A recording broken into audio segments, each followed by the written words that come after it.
Eu assisti Um Cristão versus 25 Ateus e esses são os erros que encontrei. Olá, pessoas e negacionistas. A Bíblia é um documento. São 66 livros, 39 do Antigo Testamento, 27 do Novo, escrito por cerca de 40 autores. Esses 40 autores não é algo tão real. A criação da história e da escrita leva centenas de anos. E também centenas de pessoas, não apenas 40. Boa parte dos historiadores não usa nem autores, e sim grupos literários. Por exemplo, javistas e elorritas. E por se tratar de um grande período de tempo, certamente houve mudanças por questões teológicas ou por secretismo. Mas isso não importa tanto, já que o cristão fala depois que quem escreve não é importante, sim o que está escrito. A relevância não está nas pessoas, a relevância está no texto da Bíblia. Tem livros na Bíblia que nós não sabemos nem quem é o autor. Um ótimo exemplo disso é o Pentateuco, que por mais que tenha sido atribuído a Moisés, não existe evidências dessa autoria. E também Moisés não é uma figura histórica. A gente tem como exemplo aí, um exemplo grande é a Bíblia protestante e a Bíblia católica, né? Qual que foi o critério usado para simplesmente descartar alguns livros que tinham, que não pode modificar? O erro aqui é a falta de resposta do Tarso, pois em vez de explicar as questões teológicas e metodológicas usadas para definir quais livros deveriam participar da Bíblia, ele resolve repetir todo o discurso anterior, ignorando a pergunta. Todo o discurso apenas apresenta que o texto se mantém muito fiel, e não se a história é real ou os motivos pelo qual eles foram os escolhidos para conter o cânon.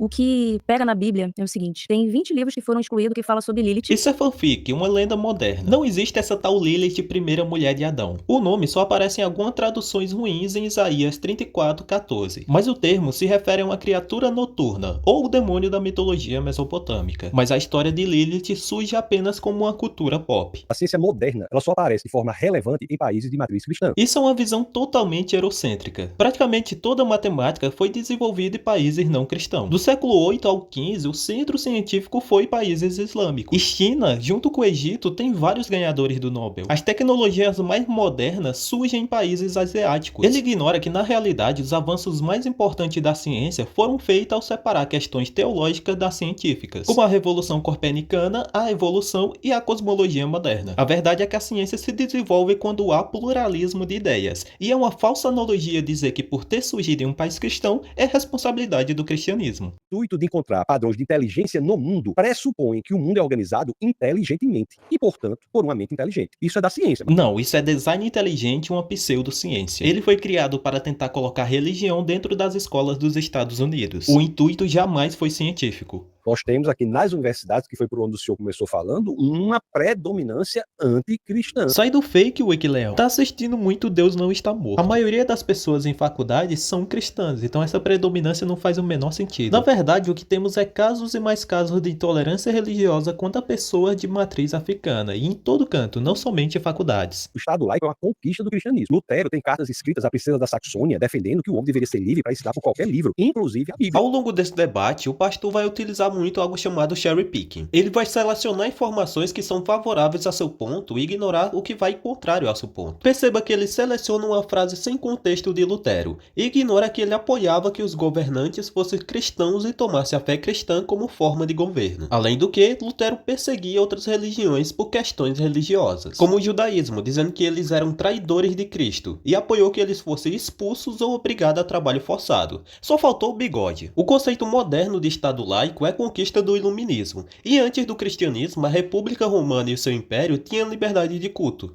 Em qualquer outra civilização é barbárie. Antes do cristianismo era barbárie. A afirmação de que antes do cristianismo só tinha barbárie é pular a Idade Média e o colonialismo, e esquecer os períodos de paz que existiram em outras civilizações. Isso seria o cherry pick novamente ou só falta de memória histórica?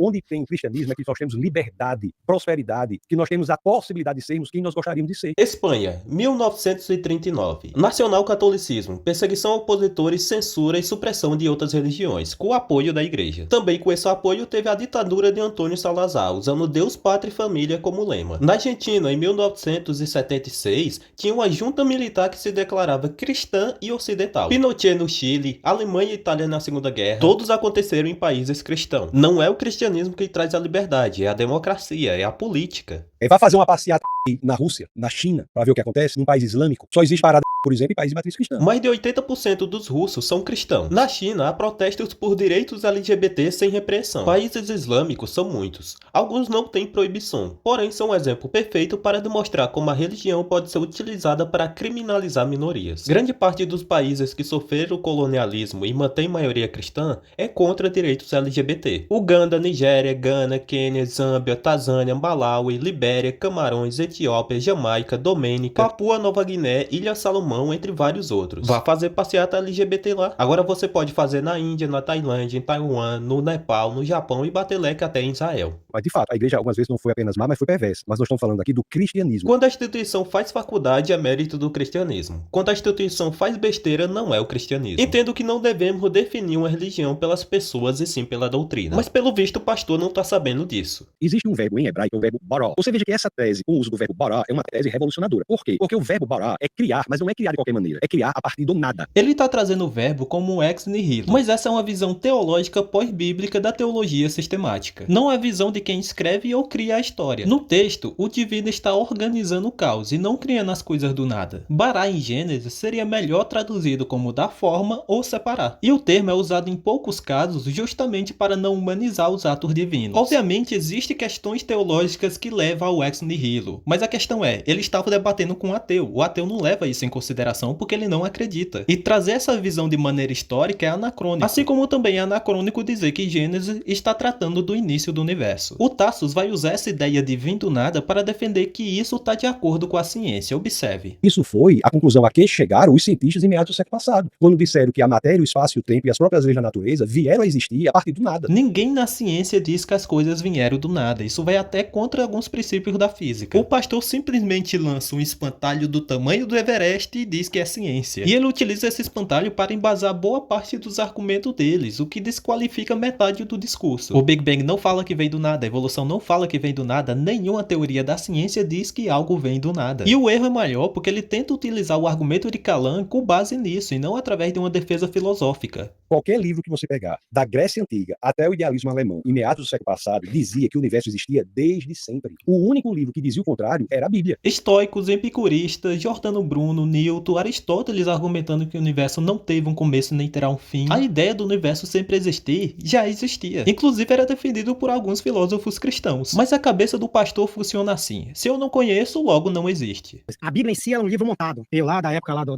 Constantino. Creio que ele está se referindo ao concílio de Nicéia. Porém, antes do concílio, já existia o cano bíblico definido. O concílio de Nicéia tratou de outros assuntos e não a formação da Bíblia. Com a teoria do Big Bang, que inclusive foi criada por um padre. Dizer que foi criado por um padre é simplificar muito. Além de padre, Lemaitre era cosmólogo, astrônomo, físico, matemático e engenheiro. Você acha que ele formulou a teoria por ser padre ou por ser físico? E ele não formulou o Big Bang sozinho. A base da teoria é as equações de campos da relatividade do Einstein. E eu tenho um vídeo tratando desse assunto, então vê lá. Nosso querido Jorginho também criticava a mistura indevida entre sua teoria científica e interpretações religiosas, defendendo uma clara distinção entre ciência e fé, e rejeitava o Big Bang como um argumento religioso. Por algum motivo, as leis da física que funcionam aqui no Rio de Janeiro funcionam em São Paulo, funcionam em Londres. Não há nada na ciência que diga que as leis que funcionam aqui funcionam em outro lugar. É preciso ter fé na cosmovisão ateísta, é de que as leis da natureza que funcionam hoje funcionarão amanhã. Não há nada na ciência que nos garanta. Não sei porque ele tá colocando ciência e ateísmo como se fosse a mesma coisa, porque não é. E se quiser verificar se uma lei funciona aqui ou ali, é só experimentar. Pois a lei dentro da física é definida pela observação. E a gente tem ideia de que a lei tem prazo de validade. Elas não vão funcionar em todos os casos. Essa ideia de lei da física ser algo absoluto é apenas desconhecimento dos termos científicos e de como eles são aplicados. E para quem desconhece esses termos, eu tenho um vídeo ensinando.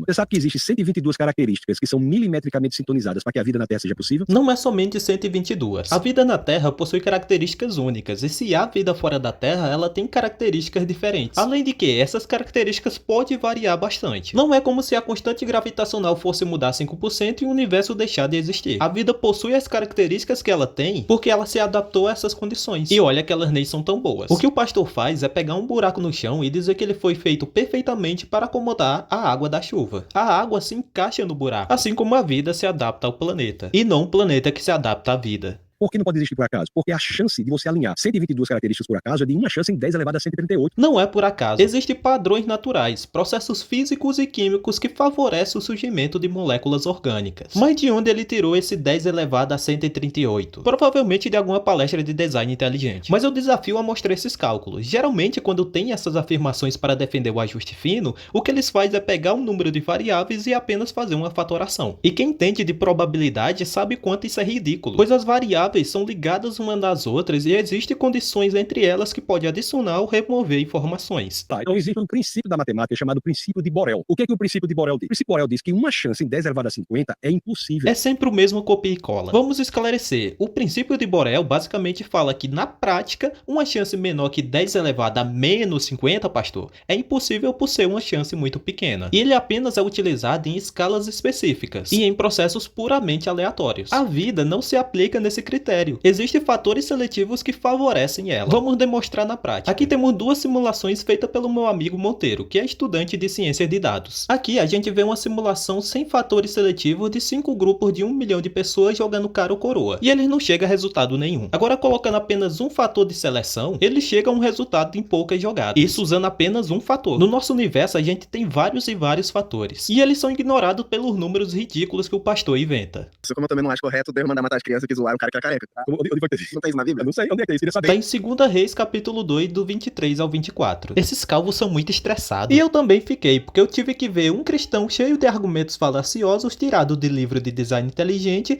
com discursos e temas prontos, enfrentando 7 ateus que só sabiam debater usando o sentimentalismo. Ah, mimimi, se Deus existe porque tem criança passando fome na África? Basicamente todos os argumentos usados pelos ateus tinham como base a existência de Deus, o que fez parecer que eles eram mais revoltados com Deus do que realmente descrentes da existência dele. Eu espero que esse vídeo sirva para mostrar que existem argumentos mais fortes para ambos os lados. Obrigado por assistir tudo isso, fique bem e tchau pessoas negacionistas.